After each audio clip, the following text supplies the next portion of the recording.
Hey everybody, and welcome to another Chairman of the Board ranking video. This is where I take a look at the last 5 new to me board games that I've played, and I rank and review them in order of preference. I have 5 very interesting games to talk about this time, but before I get started on the games, I want to give a shout out to the show's sponsor, KIENDA.co.uk, who are my go-to online retailer, and if you use the link in the show notes or the QR code, then you can get 5% off your first order. At number 5, I have Aeolos. Now, this is a game that flew under the radar from a year or two ago. It's a very light Euro game that's card driven, so you're playing cards out onto the board, and there are cards of 2 different colours. These cards are numbered from 1 to 5, I believe, or 0 to 5, I should say.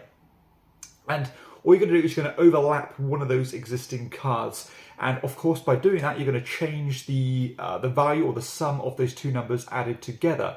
So for example, if both of those added up to a number 6, then you'd get to sail your ship to the number 6 island and take the action assigned to that. Now, all of these actions are very simple. A lot of them allow you to collect gems, which will add up for set collection bonuses at the end of the game. The more different colours, the merrier, but there are limited supplies of those gems. Some of them will give you these wind tokens that will allow you to kind of mitigate your card plays, so you can kind of increase the value of those cards by 1 for each wind token you cash in, or of course decrease if you want to. Additionally, you can choose to boost your ships up these different kind of streams or these rivers with the aim of trying to get to these temples. And if you are the first to get to these temples, or the sooner you do it, the better, because you will get more victory points or even different coloured gems. It's very simple stuff. I suppose the main decision space is where to commit your ships to, because if you commit them to the river, you're not being very efficient if you bring them back off of the river, because you want to keep on increasing their speed, and you need to keep doing that to get them to that promised land, to get them to those temples. But you also need to be making sure that you are going to certain spots to put more ships onto the board, or even building these little temples or these little shrines on the island, so you have a permanent presence there, and you can take those actions without even having a ship there. Now, I love the stripped back nature of the game, where all you do is you play a card and you take that action. In practice, I think the decision space was pretty limited. This is a fairly one-note game, although I like the process and enjoyed the process of playing it. Being honest with myself, I knew that this game didn't have much legs in terms of getting back to the table, because it was just a little bit too transparent, a little bit too easy to do what you wanted to do. And the combos weren't quite there. All the stuff you'd want from a real juice Euro was just a little bit lacking. But I do like the premise of that simple card play system and just keeping it a stripped back, simple game. But yeah, all in all, for what I want now in a Euro, I want it to be a little bit more interesting and just a bit more going on. And I don't think Aeolos quite cut it. So that is Aeolos at number 5.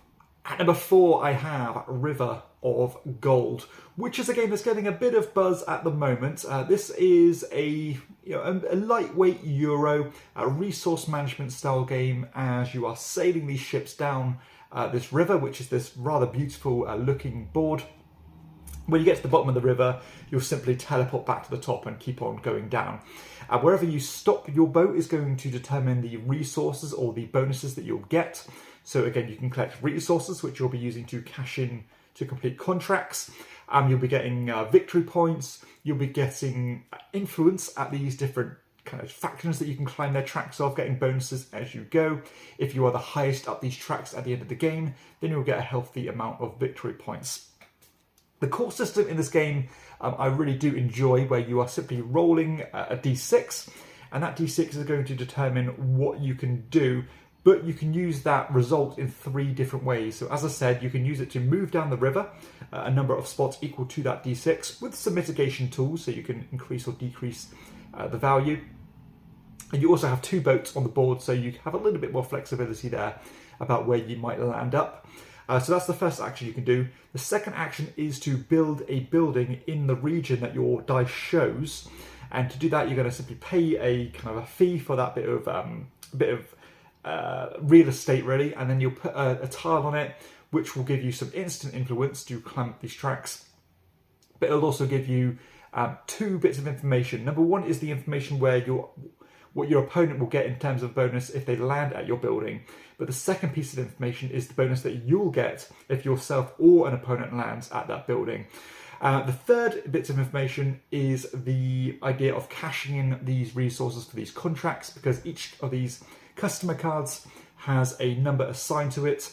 They might say, you want 2 ceramics and 1 rice, and you'll cash that in. You'll get an instant bonus, you'll get an ongoing benefit, and you'll often get an end game scoring benefit as well. And these cards are fairly interesting in what they do. So some of them might allow you to get cheaper purchases when it comes to building those buildings in certain regions. Some of them might double the yield of victory points you'll get by climbing those tracks.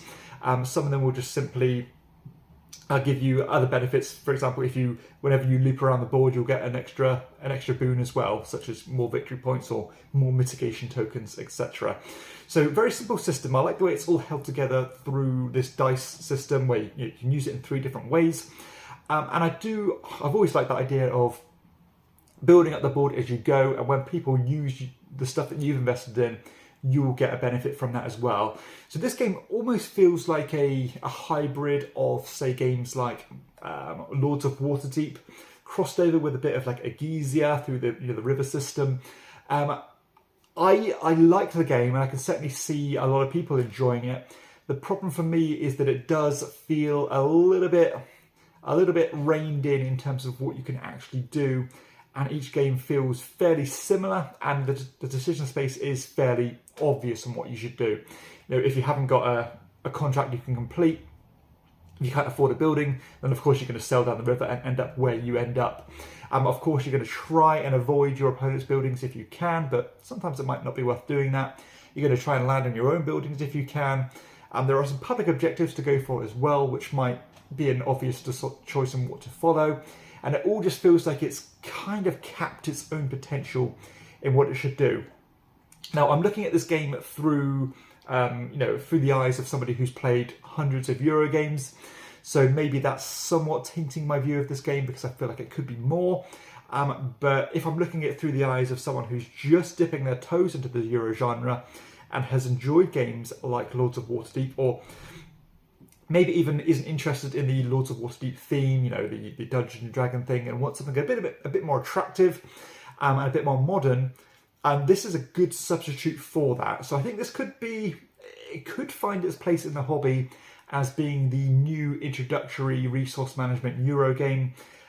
If it doesn't find that niche, I think it's going to struggle to find its place, because I don't think there's just enough strategy or enough depth to the game to really keep you coming back. At least that's how I felt about it. I'm sure some people will feel differently. Again, mechanically very smooth. It gets out of its own way in terms of rules minutiae, very intuitive, simple to play, quite enjoyable to play. But yeah, that extra mile, that extra crunchiness and the decision space is just a little bit lacking for me, and I'd love to have seen it just elevated that one step more. So that is River of Gold at number 4. At number 3, I have Alpina. This is a small little card game as you are building up this 5x5 grid of these animal cards. You and your opponents are all contributing to that grid, so it's not like you all have your own little playing area. You are interacting with your opponent in what you build. Once you've placed one of these animal cards, you have the option to place one of your explorers on it and then unlock that scoring on that animal card for the end of the game. So these cards might be things such as score 2 points for every other explorer below this card, or score a point for every frog in this row, or every goat attached to this card, and so on. As you can imagine with these spatial puzzles, this does a lot of the same stuff, but the thing that differentiates it is that you are trying to decide what to commit to in terms of your scoring, because when you place that card, yes, you can commit the builder or your explorer to it straight away, but later in the game, if you build orthogonally to that card, you can still grab it as maybe a more clear picture of the board state is starting to build up. But of course, your opponents are going to know the same things. I like the way that you can string your explorers together, because you can make them kind of piggyback off each other in the way they score. You can even piggyback off your opponent's actions and so on. So I do like that extra little twist on the game, and that kind of idea of pacing yourself but not leaving it too long, where the spots that you kind of had your eye on will be taken by other players. And of course you don't want to run out of time because you can only place one worker per turn. So yeah, all in all, it's a very pleasant game, very smooth. Only takes around 20 minutes to play. It looks nice. It doesn't look great like some of these other nature-themed games, but it works for what it does. Entirely inoffensive. I'm sure a lot of people will like it. Might get lost in the shuffle because there are a lot of these, again, spatial puzzles, grid movement style games. But this is a solid one that I would say, if you like a small box filler game that's aesthetically pleasing, easy to play, easy to teach, but with an extra little wrinkle or two to keep it interesting, then it could be worth taking a look at Alpina. At number 2, I have Cities. Now this is a family-friendly weight game about trying to build cities, of course. This is designed by Steve Finn and Phil Walker-Harding, so 2 designers of great pedigree there. And it's a very simple game mechanically, as you are trying to build this 3x3 grid, populating it with these kind of features that will go in the parks, features that will go in the water, as well as building buildings by stacking these plastic blocks on top of each other. Now the gameplay is super simple, and it works a little bit like a worker placement game, but more of a drafting variant of that, as you have 4 rows on the board with 4 different kind of components that will be added to your city. So the first row is going to be a scoring card, which will score you points based on different factors. Things like score 1 point for every green building at least 1 high, or score 1 point for every 2 spaces in your biggest field. These things we've seen before. So that's the first segment. The second segment is going to be the actual tiles or the foundation in which you can build the things on. These might determine other objectives that you are trying to reach towards. The third row is going to be these features that you're going to be filling up with your parks with benches and fountains and things. The more different features you have in your parks, the more points you'll get. So simple set collection. And the final row is going to be these plastic buildings, where you can stack them on the matching coloured spots within your city. So not only are you trying to build the city to, of course, tailor them to be to contribute towards those scoring cards that you've drafted, but there are also public objectives that you are racing to achieve. And these public objectives are variable, and there are quite a few of them in the game, and they all are kind of assigned to a different famous city in the world. So, for example, the New York one will score you points based on your biggest park, or trying to get to a certain amount of park as quickly as possible, to kind of represent Central Park. You'll also score points based on skyscrapers, so you want tall buildings, and also having like avenues of the same buildings, or having whole rows completed of buildings, which is not an easy thing to achieve. So again, you're racing to get these objectives. You might get some second place points or third place points if you are a little bit behind the other players, but of course the points will be distributed accordingly. So very simple stuff. It only takes about half an hour to play, and maybe even quicker than that at 2 players, because with the 2-player variant you are playing 4 rounds instead of 8, and you're placing double the amount of workers on the board each round. Now, I like the idea of this one. I like, again, how simple it is, and that you are, again, tailoring your strategy as you go.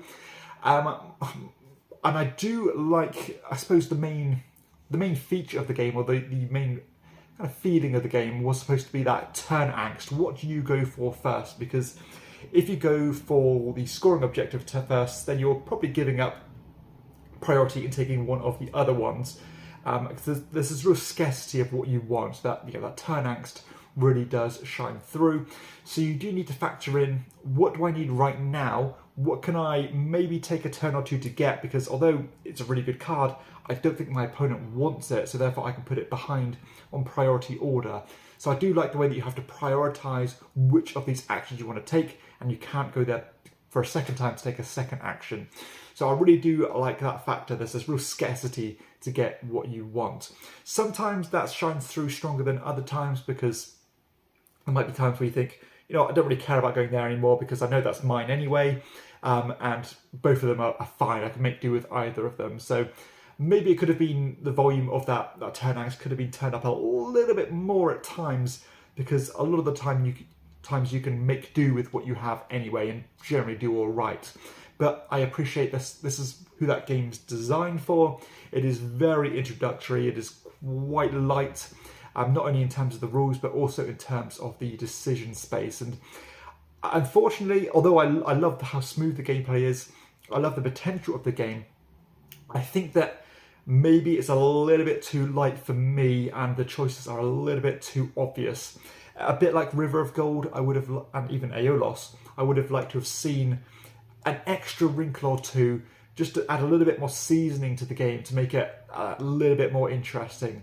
As it stands, again, objectively, I can really sing its praises. It does a great job of doing what it should do. Kind of fits that King Domino vibe. But for my collection, and looking at this more subjectively, I don't think it's going to quite cut the mustard to be a keeper within my collection.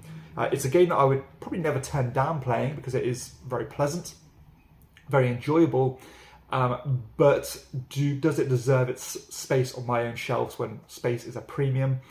I don't quite think so, and that's a narrow miss as well. So unfortunately, I wanted it to be a little bit more than it actually is, and maybe that's me, maybe me kind of fantasizing what it could be rather than what it actually is and what it's trying to be.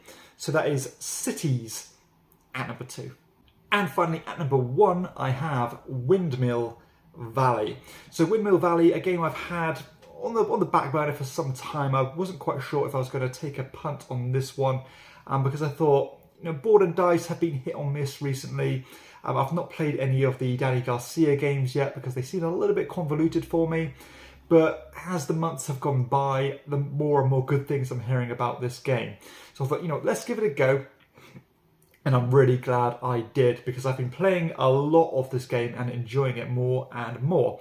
So mechanically, I love how simple this game is, but it's still interesting in the way those mechanisms work. So basically, you have this resource wheel, or this action wheel, with 2 different cogs on them.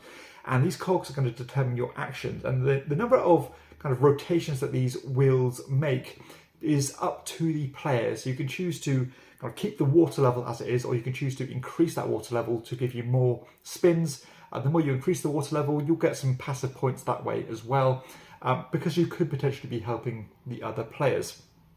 Now, what I do like about this game is that I think there's 6 separate actions, or maybe even 7 with the additional ones, that you can take. And they are all very simple in their own right. Simply draft a card, draft an upgrade for your resource wheel, and place a windmill on the board, and so on. So all very easy to explain, but the potential for comboing and synergizing actions together really does come through. So for example, you might say, I'll go here to place my windmill down. That might contribute towards a race objective. That windmill will then unlock some further scoring on my player board. It will allow me to bury some tulips. The tulips will score me more in-game scoring points. When I place this tulip down, it'll give me some money, and so on. So again, you can string these actions together to make very powerful and satisfying turns. The engine building is very interesting, as you can literally upgrade your resource wheel to make the actions better. And even if there's an action that you're not that interested in anymore, you can completely overlap it with one of these upgrades and just be gone with that particular action and focus on something else. The game is fairly linear in what you want to do. Collect tulips, place them in rows of the same type and different types and columns, unlocking points that way. You can buy these characters, which are really cool, or even just draft these characters, which will either give you in-game benefits. So for example, they might say, every time you bury a tulip, you get a tulip, and things like that, which are very useful. But more importantly, you can take them as end-game objectives. So you can use them as 2 ways, either in-game engine building benefits or end-game scoring benefits. And I think the game objectively, I can't really fault too much with it. I think the only criticism I have is that sometimes those objectives on the characters can be a bit swingy, because on your turn you might not have any objectives that suit you, but on your opponent's turn they have one that's going to double the points of all their tulips, and they've already completed that row, so therefore they're going to score another 15 points without putting much effort in at all. And I've played this quite a few times already, and that really does swing who wins the game or not. So I might have appreciated seeing those objectives maybe capped at a certain amount of points, lower than what it is in the game. Of course, I don't know the maths behind that decision, but it just feels a little bit wonky for me.